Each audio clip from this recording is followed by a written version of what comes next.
Deixa eu trazer aqui, Edu, então, esse bastidor agora sobre como está vendo o PT. Está aqui, ó, na nossa tarja. O PT está celebrando a manutenção da dianteira do Lula. Ontem até brinquei e mostrei no Horário de Brasília com a Renata Agostini, né? Olha, como é que vocês estão vendo? Escrevi para o dirigente do PT para o Horário de Brasília. Ele respondeu na hora com uma figurinha, uma menina vibrando. Por quê? Porque a dianteira está lá, é uma vantagem larga, ainda tem margem para vitória no primeiro turno. Mas tem sinais. Tem alertas? Quais são os alertas? Eu trago para vocês aqui agora a íntegra da conversa que tracei com a direção da campanha do ex-presidente Luiz Inácio Lula da Silva. Abre aspas. É nítida uma movimentação no eleitorado por conta da repercussão das medidas relacionadas principalmente à PEC do Auxílio Brasil. Do que eles estão falando? Da PEC dos benefícios. O PT reconhece, é nítida a movimentação no eleitorado por conta da repercussão das medidas relacionadas à PEC dos benefícios. Essa movimentação no eleitorado feminino, eu vou detalhar para vocês em instantes, mesmo impactando pouco, eles falam 6 pontos percentuais no macro é pouco, a distância de Lula ainda é grande, mas teve, eles reconhecem. Se olharmos os dados, se deve à PEC. Olha o impacto da PEC dos benefícios aí no radar do PT. Por quê? A mulher, escreve a fonte, arrimo de família, ou seja, a que é responsável pela gestão da renda familiar, ela é muito sensível a esse tema. Na minha opinião, coordenação da campanha do Lula, integrante da coordenação, dirigente do PT falando a mesma coisa. Esse eleitorado ainda pode se movimentar quando os recursos chegarem, ou seja, em agosto. Eu vou parar por aqui porque eu vou voltar com ela, com o nosso time, com a Thaís Arbex. Thaís, não tem ninguém tapando o sol com a peneira, né? O QG de Bolsonaro, na avaliação do próprio QG de Luiz Inácio Lula da Silva, eles estão falando basicamente a mesma coisa. Deixa eu tentar me colocar aqui no meio dos dois. Eles estão falando mais ou menos, basicamente a mesma coisa. Os benefícios começaram a surtir efeito, a expectativa da chegada está sendo mostrada no Datafolha. O PT está feliz porque o Lula está 18 pontos na frente? Certeza. Está de alerta ligado? Sim, porque pode vir mais movimento. O dinheiro cai na conta esse mês, Thaís, é agosto. É isso, Dani. O que eu ouvi de dirigentes do PT? Que só a partir do dia 9 de agosto, quando provavelmente esse valor começa a ser pago, é que a campanha vai ter a real dimensão do impacto desse pacotaço de benefícios sociais lançados pelo presidente Jair Bolsonaro.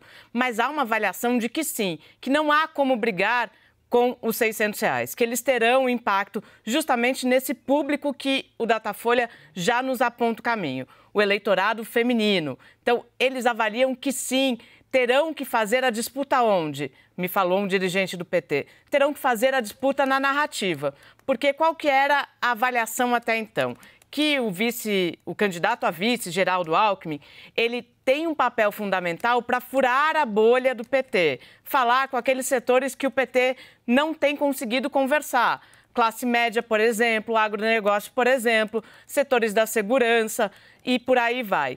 Mas que agora, diante do pacotaço social e como apontam as pesquisas, o ex-presidente Lula terá um papel fundamental no discurso. A partir do momento que ele for para a rua falar sobre isso, voltar para si essa bandeira de que é ele quem se preocupa com o pobre. O que o PT defende basicamente? Dizer que sim, esse pacotaço é importante, que essas medidas são fundamentais, mas que o presidente Jair Bolsonaro não estaria pensando na população, mas sim na sua reeleição. Então, essa disputa de narrativa é a que está sendo pensada para tentar garantir, né, uma margem larga a partir do pagamento do auxílio em agosto. A gente vai voltar a falar sobre eleitorado feminino logo mais, quando a gente vai trazer o gráfico ali sobre gênero, né? Como ficou entre homens e mulheres à disposição do voto nesse Datafolha. Agora, Yuri, o que está muito claro para mim é que os dois lados perceberam. É a economia, estúpido. Como diz o assessor de Bill Clinton, frase histórica, célebre no jornalismo mundial. A economia começou a mexer e, nesse momento, o que o presidente tem são uma sucessão de bons dados a serem explorados, né? Para mim, ficou muito claro. Eu repito a frase da fonte. Quer chamar a economia para a campanha? temos bala na agulha. E aí, meu caro, o PT está vendo que mexeu mesmo, uma sinalização. Eles estão ponderando, gente, aí eu vou fazer aqui para deixar o registro no tom que veio. Olha, é pouco, mas é um movimento nítido. Então, eles minimizam, mas reconhecem que o elo, a PEC, começou a trazer efeito. Yuri. O que é interessante da gente fazer essa desagregação de dados e as informações que vocês trazem desse bastidor é que é isso, na superfície, no agregado geral, o cenário parece que tem trazido poucas mudanças, principalmente se a gente olhar, por exemplo, o dado do segundo turno, esse cenário de mais ou menos 20 pontos de diferença entre Lula e Bolsonaro vem há mais de ano. A grande questão é que esse desagregado abaixo da superfície e essa percepção das campanhas é o que mostra quais são os movimentos que tendem a ser mais explorados na campanha e que a economia, com essa melhora de percepção no emprego, no dinheiro que chega até as mulheres, e aí as mulheres é importante também, porque são elas as beneficiárias dos programas sociais. E isso foi uma mudança que foi adotada ainda no governo Fernando Henrique, se não me engano, ou no começo do governo Lula, quando houve a unificação dos programas de transferência de renda para o Bolsa Família. Antigamente, no Bolsa Escola, se não me engano, já havia essa estratégia de se fazer o pagamento diretamente para as mulheres, porque muitas dessas famílias mais carentes, inclusive, se veem numa situação de vulnerabilidade social porque são mulheres abandonadas pelos pais dos seus filhos. E aí elas é que acabam segurando o rojão para alimentar as crianças e adolescentes. Então, quando a gente fala de Auxílio Brasil e dessa expectativa no público feminino, é disso que a gente está tratando. E aí, à medida que isso realmente começa a ser colocado em prática e essas mães, essas mulheres beneficiárias dos programas vão até o mercado fazer uso do novo benefício, fazer uso do novo cartão, que também tem uma característica importante, ele não é mais só um cartão de saque, é um cartão de débito que passa a dar uma situação de bancarização para muitas famílias que ainda hoje não são bancarizadas, mesmo depois do auxílio emergencial. É disso que se trata a situação de bem-estar e que pode mover esse eleitorado. Edu, eu vou pedir para você voltar com a arte para eu trazer aqui para vocês agora o registro da subida, e eu quero falar de um outro aspecto antes de mostrar imagens do presidente Jair Bolsonaro cumprindo a agenda em Goiânia. Obrigada. Entre quem ganha até 2 salários mínimos, como estava e como ficou. O quadro anterior em junho, em um mês, era 56 Lula, 20 Bolsonaro. Agora é 54 Lula, 23 Bolsonaro. Lula perdeu 2 pontos dentro da margem de erro, Bolsonaro subiu 3, um pouco fora, mas é isso. Então, aponta uma recuperação entre os mais pobres.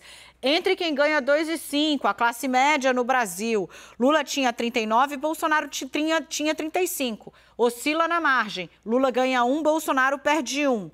Indica uma melhora, pero, né? Agora, aí, ó, entre 5 e 10, Lula tinha,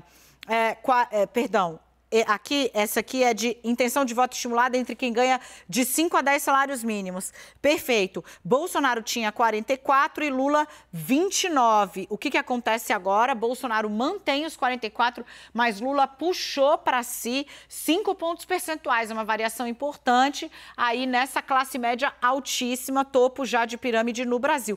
E o que acontece entre os mais ricos? 47 a 35 era o quadro pró-Bolsonaro entre os mais ricos. Isso aí é tipo 2, 3%. O Euripedia vai trazer para a gente, quem ganha mais de 10 salários no Brasil.